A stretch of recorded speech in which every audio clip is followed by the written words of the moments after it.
गुरु प्यारी साध संगत जी, स्वागत है आपका अपने चैनल गुरु नानक साखी में पर। आशा करते हैं आप सभी अच्छे और स्वस्थ होंगे। आज की कहानी में हम सीखेंगे गरीबी में भी कैसे सब्र करना चाहिए, क्योंकि गरीबी का समय काटना बहुत मुश्किल होता है। तो चलिए दोस्तों, आज की यह कहानी शुरू करते हैं। एक छोटे से भूले बिसरे गांव में, जो पहाड़ियों और घने जंगलों के बीच बसा हुआ था, कवि नाम का एक युवक रहता था। धर्मपुर के नाम से जाना जाने वाला ये गांव एक ऐसी जगह थी जहां समय रुका हुआ लगता था। वहां के लोग सादा जीवन जीते थे, खेत जोतते थे, अपने जानवरों की देखभाल करते थे और रात में आग के चारों ओर कहानियां बुनते थे। लेकिन सादगी का मतलब हमेशा संतोष नहीं होता था। गरीबी ज्यादातर गांव वालों का एक निरंतर साथी थी और कवि कोई अपवाद नहीं था। कवि की उम्र 20 के आसपास थी, उसका शरीर दुबला पतला था और उसकी आंखों में आशा और निराशा का मिश्रण था। उसका परिवार कभी संपन्न था, लेकिन दुर्भाग्य की एक श्रृंखला, विफल फसल, एक विनाशकारी बीमारी और उसके पिता की मृत्यु ने उन्हें बेसहारा बना दिया था। कवि, उसकी माँ और उसकी छोटी बहन गांव के बाहरी इलाके में एक छोटी सी ढहती हुई झोपड़ी में रहते थे। वे अपने छोटे से बगीचे में जो कुछ उगा पाते थे, उसी से अपना गुजारा करते थे और कवि कभी कभार जो काम ढूंढ लेता था, उसी से अपना गुजारा करते थे। अपनी कठिनाइयों के बावजूद कवि की मां मीरा अटूट आस्था वाली महिला थी। वो अक्सर अपने बच्चों से कहती थी, धैर्य वो बीज है जो समृद्धि के वृक्ष में विकसित होता है। अगर हम इसका पोषण करेंगे तो यह नियत समय में फल देगा। कवि अपनी मां के लचीलेपन की प्रशंसा करते थे, लेकिन उन्हें उनकी बुद्धिमत्ता को अपनाने में संघर्ष करना पड़ा। उनकी गरीबी का बोझ उनके कंधों पर भारी पड़ रहा था और वो अक्सर खुद से सवाल करते थे कि उन्हें इतनी पीड़ा क्यों सहनी पड़ी। एक दिन जब कवि जलाओ लकड़ी की तलाश में जंगल से गुजर रहे थे, तो उनकी नजर एक पुराने टेढ़े मेढ़े पेड़ पर पड़ी। इसकी शाखाएं हर दिशा में मुड़ी हुई थीं और इसकी जड़ें धरती में गहरी धसी हुई लग रही थीं। पेड़ के तल पर उन्होंने एक छोटा, मौसम से क्षतिग्रस्त बॉक्स देखा जो आंशिक रूप से मिट्टी में दबा हुआ था। जिज्ञासा से प्रेरित होकर कवि ने इसे खोदा और खोला तो अंदर एक बीज मिला। ये किसी भी बीज से अलग था जिसे उन्होंने पहले कभी नहीं देखा था। चिकना और सुनहरा, एक फीकी, लगभग अगोचर चमक के साथ। जैसे ही उसने बीज को अपने हाथ में पकड़ा, उसके दिमाग में एक कोमल और पुरानी आवाज गूंजी, इस बीज को धैर्य के साथ बोओ और ये तुम्हारा जीवन बदल देगा। चौंक कर कवि ने चारों ओर देखा, लेकिन वहां कोई नहीं था। उसे आश्चर्य हुआ कि क्या उसने आवाज की कल्पना की थी, लेकिन बीज उसकी हथेली में गर्म महसूस कर रहा था, जैसे कि उसमें अपना जीवन हो। कवि घर लौटा और अपनी माँ को इस अजीब मुठभेड़ के बारे में बताया। मीरा ध्यान से सुन रही थी, उसकी आंखें आशा और सावधानी के मिश्रण से चमक रही थीं। यह एक आशीर्वाद हो सकता है कवि, उसने कहा, लेकिन याद रखना, धैर्य ही कुंजी है। बीज की देखभाल सावधानी से करो और इसके बढ़ने में जल्दबाजी मत करो। अगली सुबह कवि ने अपनी झोपड़ी के पीछे जमीन के छोटे से टुकड़े में बीज बोया। उसने इसे लगन से पानी दिया, इसे कठोर धूप से बचाया और हर दिन इसे प्रोत्साहन के शब्द फुसफुसाए। सप्ताह महीनों में बदल गए, लेकिन विकास का कोई संकेत नहीं था। मिट्टी बंजर रही और बीज उसके प्रयासों का मजाक उड़ाता हुआ प्रतीत हुआ। कवि के दिल में निराशा घर करने लगी। उसे उम्मीद थी कि बीज उनकी गरीबी को कुछ हद तक कम कर देगा, लेकिन ऐसा लग रहा था कि यह सिर्फ एक और रास्ता है। उसने सोचा कि उसे खोदकर फेंक देना चाहिए, लेकिन उसकी माँ के शब्द उसके दिमाग में गूंजने लगे, धैर्य वो बीज है जो समृद्धि के पेड़ में बदल जाता है। एक शाम जब कवि आग के पास बैठा था, उसकी बहन लीला चावल का एक छोटा कटोरा लेकर उसके पास आई। उनके पास बस इतना ही बचा था और उसने मुस्कुराते हुए उसे दिया। तुम बहुत मेहनत करते हो भाई, तुम्हें अपनी ताकत की जरूरत है, उसने कहा। कवि का दिल उसकी निस्वार्थता से दुखा। उसने महसूस किया कि उसकी अधीरता सिर्फ बीज के बारे में नहीं थी, यह अपने परिवार के लिए भोजन उपलब्ध कराने में उसकी असमर्थता के बारे में थी। अगले दिन कवि ने अपना ध्यान बदलने का फैसला किया। बीज के बारे में सोचने के बजाय उसने अपनी ऊर्जा को उनकी स्थिति को सुधारने के तरीके खोजने में लगाना शुरू कर दिया। उसने गांव में और काम करना शुरू कर दिया, बड़ों से नए कौशल सीखे और छोटे बच्चों को पढ़ना लिखना भी सिखाना शुरू कर दिया। धीरे धीरे लेकिन निश्चित रूप से उनकी परिस्थितियां सुधरने लगी। उनके पास खाने के लिए पर्याप्त भोजन था और कवि ने अपनी झोपड़ी की मरम्मत करने में कामयाबी हासिल की। महीने साल में बदल गए और बीज निष्क्रिय रहा, लेकिन कवि को अब वैसी निराशा महसूस नहीं हुई। उसने धैर्य रखना सीख लिया था, न केवल बीज के साथ बल्कि जीवन के साथ भी। वो समझ गया कि समृद्धि केवल भौतिक संपदा के बारे में नहीं है, ये चरित्र की मजबूती, परिवार के बंधन और बाधाओं के बावजूद आगे बढ़ते रहने के लचीलेपन के बारे में है। एक सुबह जब कवि अपने बगीचे की देखभाल कर रहा था, उसने देखा कि जिस मिट्टी में उसने बीज बोया था, उसमें से एक छोटा सा हरा अंकुर निकल रहा है। उसका दिल खुशी से उछल पड़ा और उसने अपनी माँ और बहन को पुकारा। वे छोटे से अंकुर के चारों ओर इकट्ठा हो गए। उनकी आंखें आश्चर्य से भरी हुई थीं।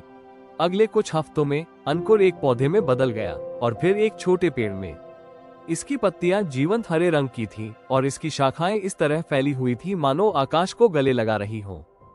पेड़ पर फल लगे थे, सुनहरे चमकते हुए गोले जो गर्मी और रोशनी बिखेर रहे थे। जब कवि ने एक फल तोड़ा और उसे चखा तो उसे शांति और संतुष्टि का एहसास हुआ। ऐसा लगा जैसे उस फल में धैर्य का सार समाहित था। चमत्कारी पेड़ की चर्चा पूरे गांव में फैल गई और लोग इसे देखने के लिए दूर दूर से आने लगे। वे इसकी सुंदरता पर आश्चर्यचकित हुए और इसके फल का आनंद लिया। इसके स्वाद में सांत्वना और शक्ति पाए। कवि और उनके परिवार ने फल को मुफ्त में बांटा, बदले में कुछ भी नहीं मांगा। उन्होंने सीखा था कि सच्ची समृद्धि देने से आती है, जमाखोरी से नहीं। जैसे जैसे साल बीतते गए, पेड़ एक राजसी उपस्थिति में बदल गया। इसकी शाखाएं उन सभी को छाया और आश्रय प्रदान करती थीं जो इसे चाहते थे। कवि गांव में एक सम्मानित व्यक्ति बन गए, पेड़ की वजह से नहीं, बल्कि अपनी यात्रा के दौरान प्राप्त ज्ञान की वजह से। वह अक्सर ग्रामीणों से धैर्य के महत्व के बारे में बात करते थे, उन्हें याद दिलाते हुए कि सबसे बुरे समय में भी हमेशा आशा होती है। एक दिन जब कवि पेड़ के नीचे बैठे थे तो उन्होंने अपने जीवन पर विचार किया। यह मानवीय भावना की ताकत का प्रमाण था। कवि की माँ, जो अब बूढ़ी और कमजोर हो चुकी थी, उसके पास बैठी थी। उसने उसके हाथ पर हाथ रखा और कहा, तुमने अच्छा किया मेरे बेटे। तुमने धैर्य के बीज को पोषित किया है और इसने हमारे सबसे जंगली सपनों से परे फल दिया है। कवि मुस्कुराया, उसका दिल कृतज्ञता से भर गया। वो जानता था कि उनकी यात्रा अभी खत्म नहीं हुई है, लेकिन वह ये भी जानता था कि उनके पास आगे आने वाली चुनौतियों का सामना करने की ताकत है। और इसलिए धर्मपुर गांव में पेड़ आशा की किरण और एक अनुस्मारक के रूप में खड़ा था कि गरीबी की गहराई में भी धैर्य समृद्धि की ओर ले जा सकता है। कवि की कहानी एक किंवदंती बन गई जो पीढ़ी दर पीढ़ी चली आ रही है, जिसने अनगिनत लोगों को अपने जीवन में धैर्य के बीज को पोषित करने के लिए प्रेरित किया। जैसे जैसे साल बीतते गए, ये पेड़ धर्मपुर गांव के लिए सिर्फ धैर्य और समृद्धि का प्रतीक नहीं रह गया। यह आस्था, लचीलापन और समुदाय की शक्ति का जीता जागता सबूत बन गया। इस पर लगे सुनहरे फल न सिर्फ पौष्टिक थे, बल्कि उनमें एक गहरा, लगभग रहस्यमय गुण भी था। इसे खाने वालों का बोझ हल्का हो गया, उनका दिल भर गया और उनकी आत्मा तरोताजा हो गई। ये पेड़ एक सभा स्थल बन गया, जहां ग्रामीण अपनी कहानियां साझा करने, सलाह लेने और सांत्वना पाने के लिए आते थे। कवि, जो अब 30 के दशक में है, एक बुद्धिमान और दयालु नेता बन गए थे। उन्होंने अपने संघर्ष के वर्षों के दौरान सीखे गए सबक कभी नहीं भूले। वे अक्सर ग्रामीणों को याद दिलाते थे कि पेड़ सिर्फ एक उपहार नहीं, बल्कि एक जिम्मेदारी भी है। वे कहते थे, हमें इसकी देखभाल उसी तरह करनी चाहिए जैसे इसने हमारी देखभाल की है। इसकी जड़ें गहरी हैं, लेकिन हमारी कृतज्ञता और विनम्रता भी उतनी ही गहरी होनी चाहिए। एक दिन एक यात्री धर्मपुर आया। वो दूर के शहर से आया व्यापारी था, बढ़िया कपड़े पहने हुए और विदेशी सामानों से भरा थैला लेकर। उसने चमत्कारी पेड़ की कहानियां सुनी थी और खुद उसे देखने आया था। जब उसकी नजर सुनहरे फल पर पड़ी तो उसकी आंखों में लालच की चमक आ गई। उसने कवि के पास जाकर पेड़ खरीदने की पेशकश की और कल्पना से परे धन का वादा किया। कवि ने धैर्यपूर्वक सुना, लेकिन अपना सिर हिला दिया। ये पेड़ बेचने के लिए मेरा नहीं है, उसने कहा। ये गांव का है, धरती का है और धैर्य की भावना का है जिसने इसे पोषित किया है। इसका फल बांटने के लिए है, जमा करने के लिए नहीं। व्यापारी आसानी से विचलित नहीं हुआ। उसने कवि को सोने, जवाहरात और विलासितापूर्ण जीवन के वादों से मनाने की कोशिश की, लेकिन कवि अडिग रहा। धन का माप हमारे पास क्या है, इससे नहीं होता, उसने कहा, बल्कि इससे होता है कि हम क्या देते हैं। इस पेड़ का असली मूल्य लोगों को एक साथ लाने और हमें याद दिलाने की क्षमता में निहित है कि वास्तव में क्या मायने रखता है। निराश होकर व्यापारी गांव छोड़कर चला गया, लेकिन उसका लालच कम नहीं हुआ। कुछ सप्ताह बाद वो कुल्हाड़ियों और फावड़ों से लैस आदमियों के एक समूह के साथ लौटा। उन्होंने पेड़ को उखाड़कर बलपूर्वक ले जाने की योजना बनाई। हालांकि ग्रामीण तैयार थे। उन्हें कवि ने चेतावनी दी थी, जिसने व्यापारी के बुरे इरादों को भांप लिया था। साथ मिलकर उन्होंने पेड़ के चारों ओर एक मानव श्रृंखला बनाई जो दृढ़ और दृढ़ थी। ग्रामीणों की एकता से व्यापारी और उसके लोग हैरान रह गए। उन्हें एक कमजोर और रक्षाहीन समुदाय मिलने की उम्मीद थी, लेकिन इसके बजाय उन्हें दृढ़ संकल्प की दीवार का सामना करना पड़ा। कवि आगे बढ़ा और व्यापारी को संबोधित किया। आप वो नहीं ले सकते जो आपका नहीं है, उसने कहा। ये पेड़ हमारा एक हिस्सा है, जैसे हम इसका एक हिस्सा है। यदि आप इसे नष्ट करते हैं तो आप हमारी आत्मा का एक टुकड़ा नष्ट कर देते हैं। व्यापारी यह महसूस करते हुए कि वो जीत नहीं सकता, पीछे हट गया। लेकिन जब वो जा रहा था तो उसने अपनी सांस के नीचे बुदबुदाया, यह अंत नहीं है। मैं जो मेरा अधिकार है उसे पाने का एक तरीका खोजूंगा। गांव वालों ने अपनी जीत का जश्न मनाया, लेकिन कवि को पता था कि वे अपनी सतर्कता नहीं खो सकते। उन्होंने एक बैठक बुलाई और सभी से सतर्क रहने का आग्रह किया। उन्होंने कहा, हमें न केवल पेड़ की रक्षा करनी चाहिए, बल्कि इसके द्वारा दर्शाए गए मूल्यों की भी रक्षा करनी चाहिए। धैर्य, एकता और करुणा हमारी सबसे बड़ी ताकत है। जैसे जैसे समय बीतता गया, पेड़ बढ़ता गया और गांव भी बढ़ता गया। सुनहरा फल न केवल शरीर के लिए बल्कि आत्मा के लिए भी उपचार का स्रोत बन गया। चमत्कारी पेड़ की कहानियों से आकर्षित होकर पड़ोसी गांवों और यहाँ तक कि दूरदराज के शहरों से भी लोग धर्मपुर आने लगे।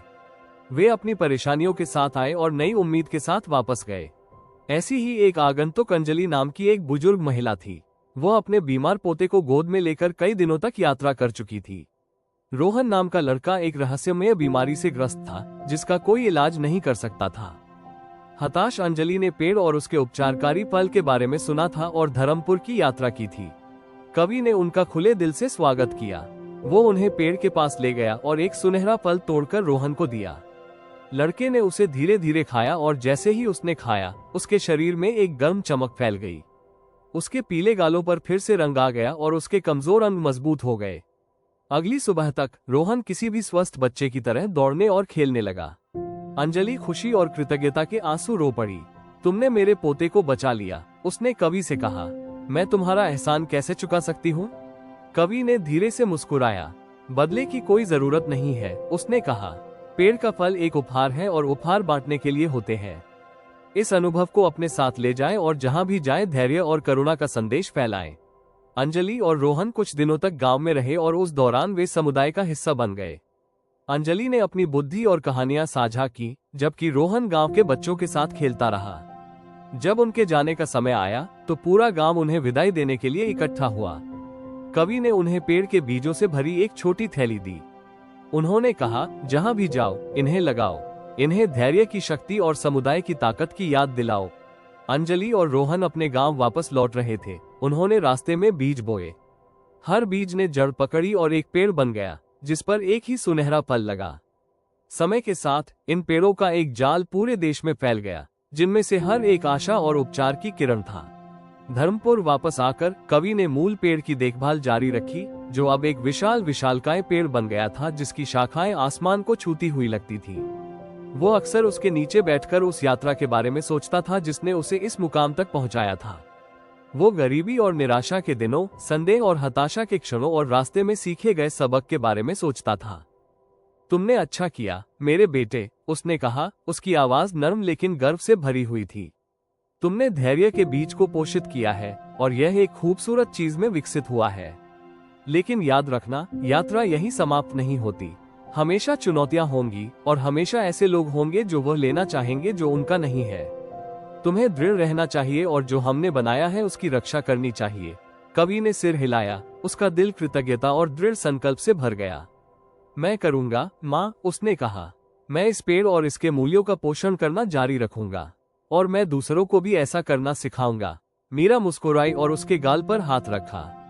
तुम एक बुद्धिमान और दयालु व्यक्ति बन गए हो कवि।